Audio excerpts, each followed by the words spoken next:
All right. Good morning out there. It's time for the pre-market show that we do here on YouTube. Hopefully everyone is having a outstanding morning. Let's jump right into it. So, turn of events. As you know, yesterday the FOMC made a decision to leave the rates alone. Interest rates are staying where they are. They're not going to raise them or lower them. And we have one more meeting coming in December.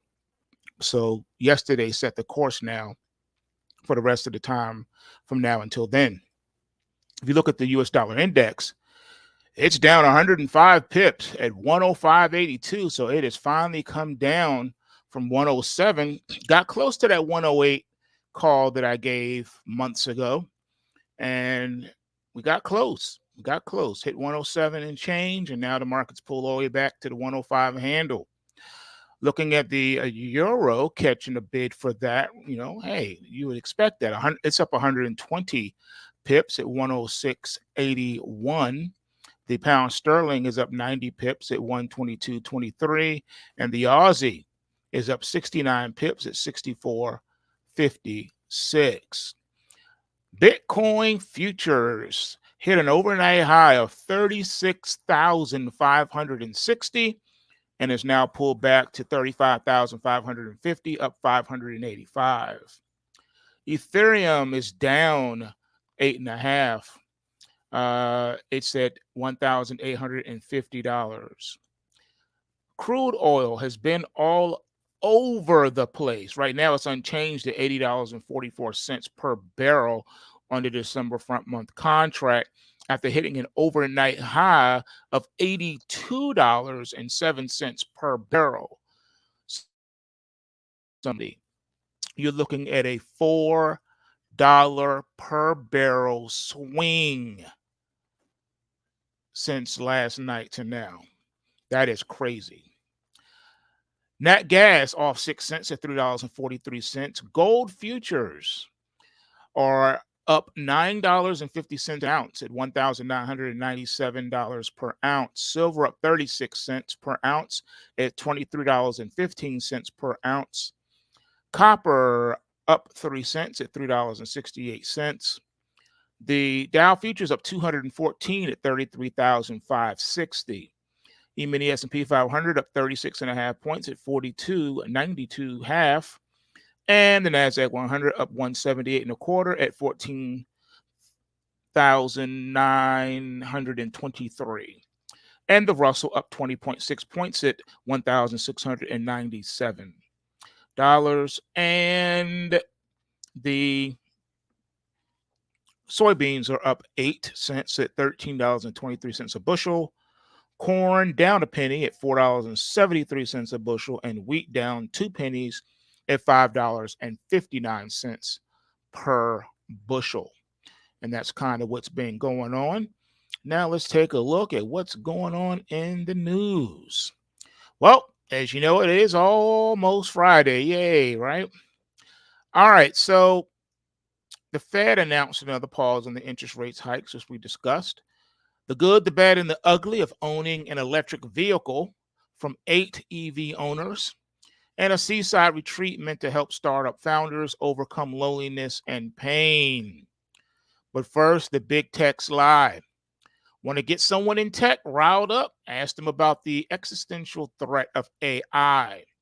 The entire industry is up in arms over the risk or lack thereof that artificial intelligence poses to humanity. Now, Andrew Ng, a leading AI expert and Google Brain co-founder, kicked off tech's latest battle.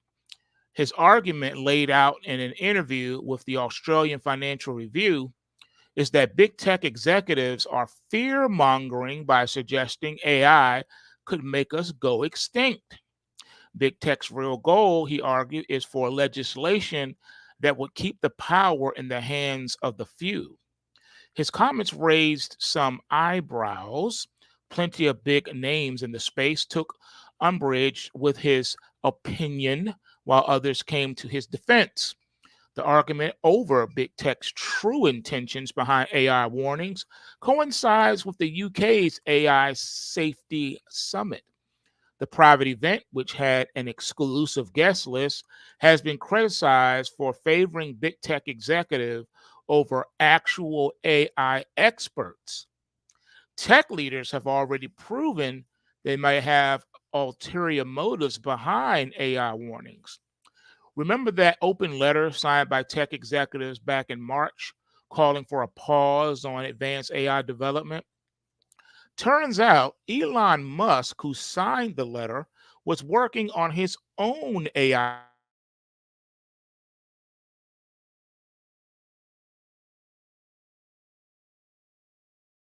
research to actually stop.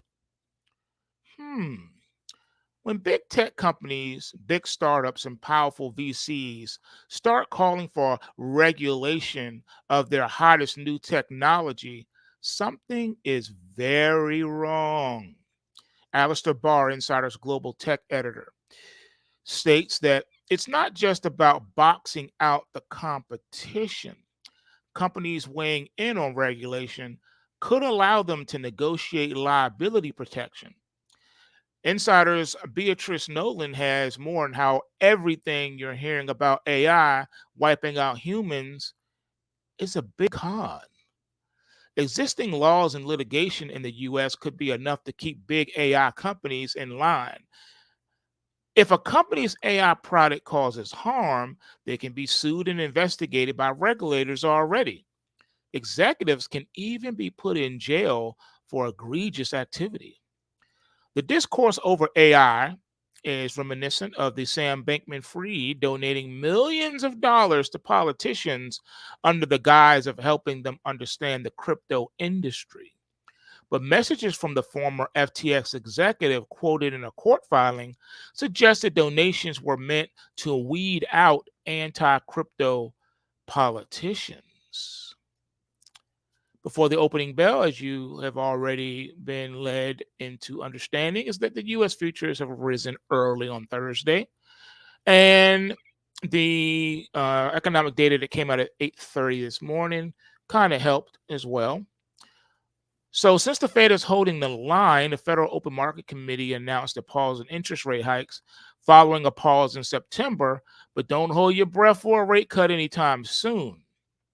Billionaire investor Stanley Druckenmiller sounds off on stocks and the economy.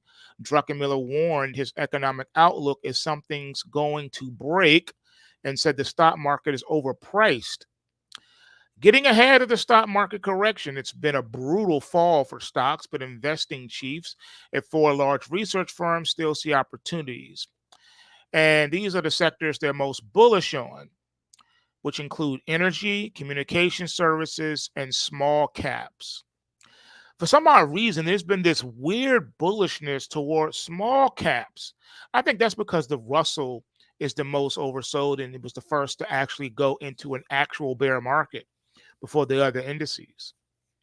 Leaked messages show Apple paused dedication internal Slack channels for Muslim and Jewish employees. The pause comes after Apple deleted messages from employees related to the Israel Hamas war. Amazon just can't quit the people it laid off.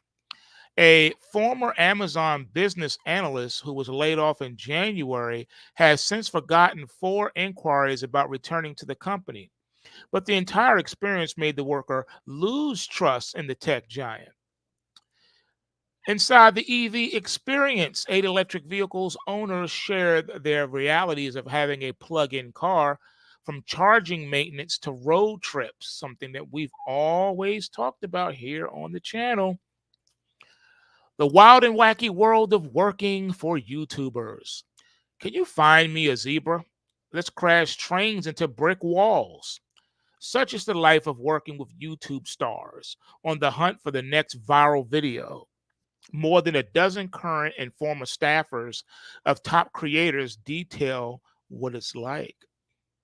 SBF lied under oath, prosecutors say. In a scathing closing argument, prosecutors in Sam Bankman Fried's criminal trial said the FTX co founder repeatedly lied on the witness stand. He approached every question like up was down and down was up. according to the assistant U.S. attorney.